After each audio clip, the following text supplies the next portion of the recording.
Hey guys, welcome to this video. Many of you are going to host virtual events this year, and this is partly because of the coronavirus.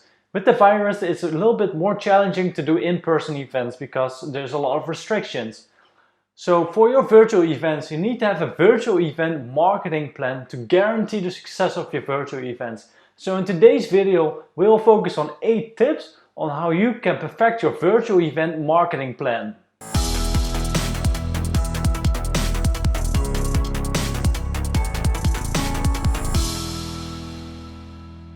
If you're new to this channel, we post videos with B2B marketing tips.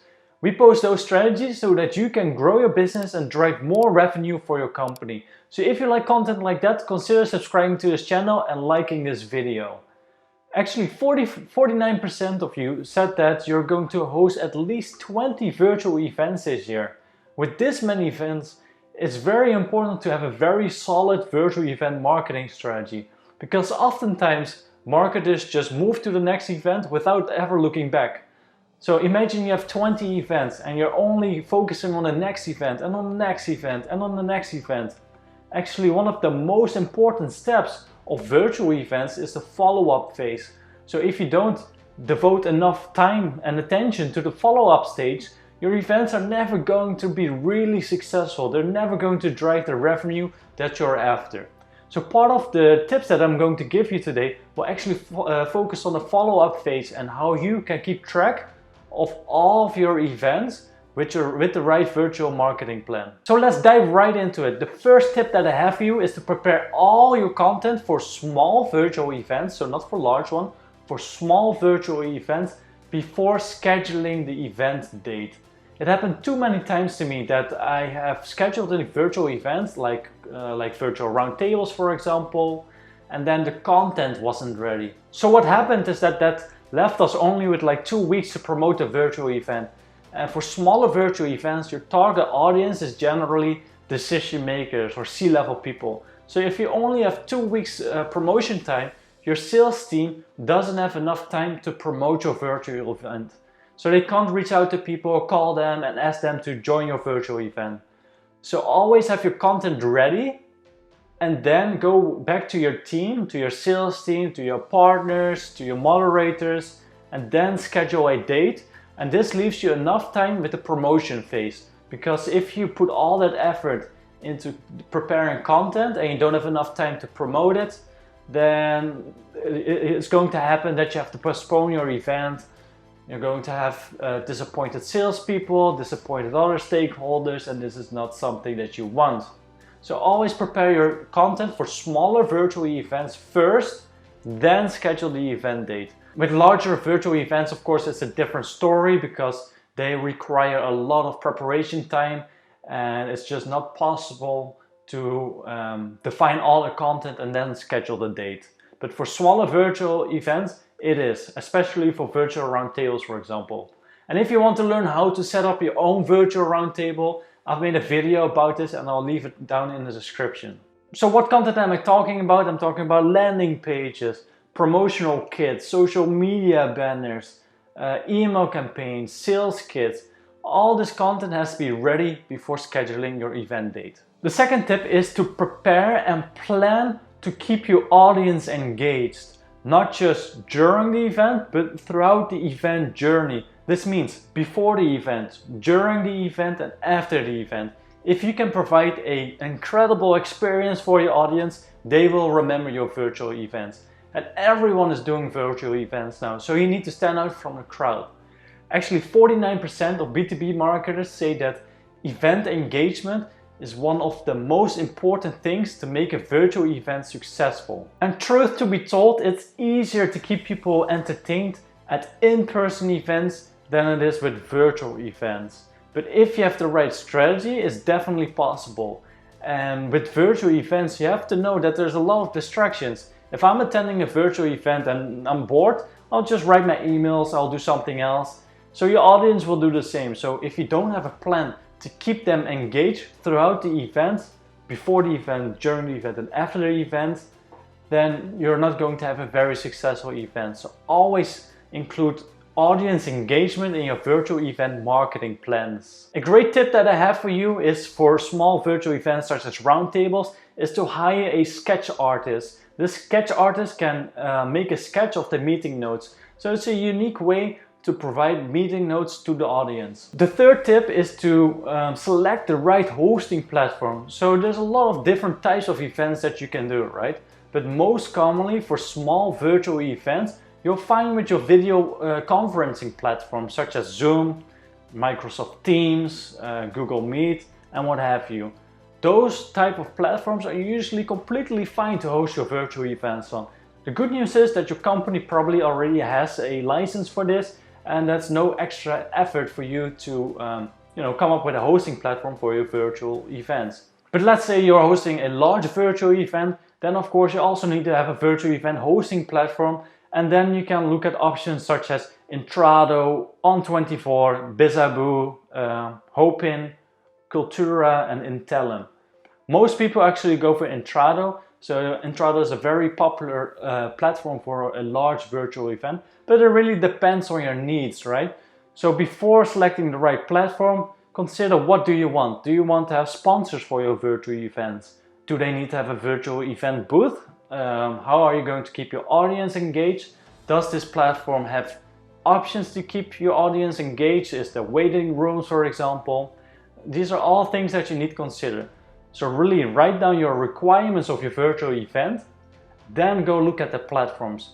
So for smaller virtual events, like I said, you can go to Zoom, Microsoft Teams or whatever. And for larger virtual events, look at On24 or Intrado. So the fourth tip that I have for you is to create a digital marketing plan throughout the event journey.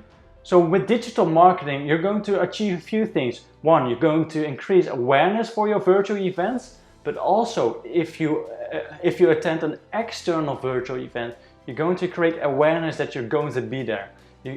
Companies should know that your salespeople are going to be attending virtual events and they have the possibility to meet you there. Because oftentimes with virtual events, there's a possibility to have one-to-one meetings. And it's my personal tip that if you're going to attend a virtual event that's external, always opt for one-to-one meetings. This way you're going to get much more value out of your virtual events. But no matter what, you need to plan digital marketing activities before the event, during the event and after the event. If you do this, if you focus on a full journey, then you're going to get much more out of it. So it depends if you're making a virtual event marketing plan for your own events that you set up or for external events, right? But no matter what, you need to increase awareness. It doesn't matter. Awareness is always good, so plan for that. If you have this, if you have the right marketing strategy, the digital marketing strategy, you're going to get much more out of your virtual events. The fifth tip is to create buy-in for your virtual event promotion strategy. This is especially important with smaller virtual events. And why is that?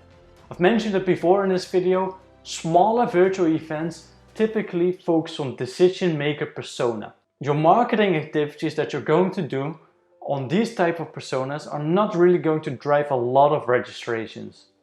The way you're going to get C-level people to register for your virtual events is by personal connections. So your sales team, your directors, your VPs, they need to pick up the phone and start calling people. This is the only way that your smaller virtual events are going to be successful. So create buy-in from those type of stakeholders for your promotion plan. If you agree on your promotion plan together and on the timelines, the chances are that your sales team will actually do what you want are much higher.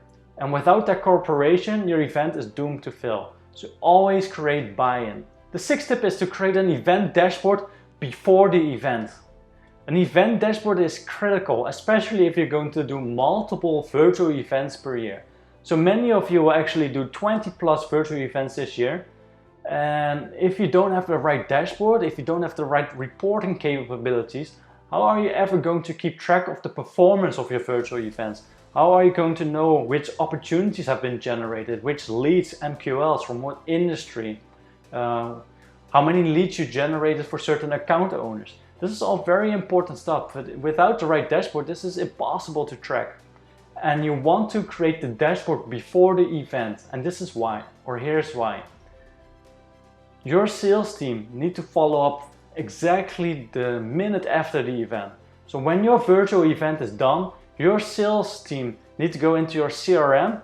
They need to be able to look at the dashboard and act straight away. They need to be able to follow up straight away. And if you still have to develop your dashboard after the event, you're too late. I would always recommend to combine dashboards. So for example, if you have a virtual event series with a certain category, put all those virtual events in one dashboard, but have a clear overview, because this limits the amount of dashboards that you need to build. And I've actually made a video on how you can create a virtual event dashboard or an event dashboard on platforms such as Salesforce. So I'll leave a link down in the description below. The 7th tip that I have is to co-host your virtual events with a partner and make a plan for that. Partners are very valuable when it comes to virtual events. They can deliver a lot of things. First, they can be the expert at the virtual event. So if you're hosting a virtual roundtable, for example, they can be the subject matter expert, right? But also, if you're hosting a virtual event together with a partner, then you will share the responsibility of audience generation. So you'll have to generate 50% of the audience, and your partner will have to generate 50% of the audience, which makes it more likely for your event to succeed. Also, of course, if you host your virtual events together with a partner, you can split the cost. And if you can split the cost with a partner, it means that you can do more virtual events per year with the same marketing budget. So essentially, this will mean that you'll be able to deliver or generate more leads with the same marketing budget. And the last tip that I have for you, but also the most important one, so if you stick around, then hit that like button, because this is the most important tip that I have for you, is to take your audience through a journey. So it's so important to take your audience through a journey. Before the event, during the event, after the event. They need to go through an experience. And if you're able to create something like that, and I know it's difficult in B2B, but if you're able to create something like that, your audience will remember your virtual events.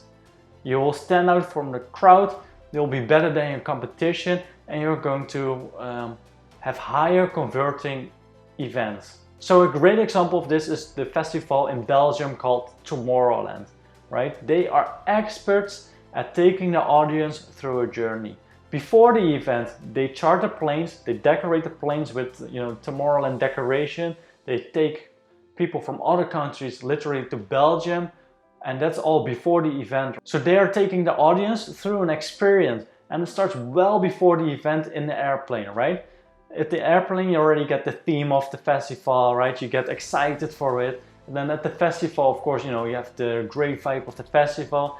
And after the festival, they have some great activities that they do. They are experts at taking your audience through a journey. And this is something that you need to come up with as well. If you're able to create some sort of experience for your audience, take them through the journey, through a journey before the event, during the event, and after the event, they will remember you and not the competition, and that's going to give you the best results. So that wraps up this video. If you did like it, please consider subscribing to this channel and liking this video. I would really appreciate it, and it would motivate me to make more videos in the future. And thank you for watching, and I'll see you next time.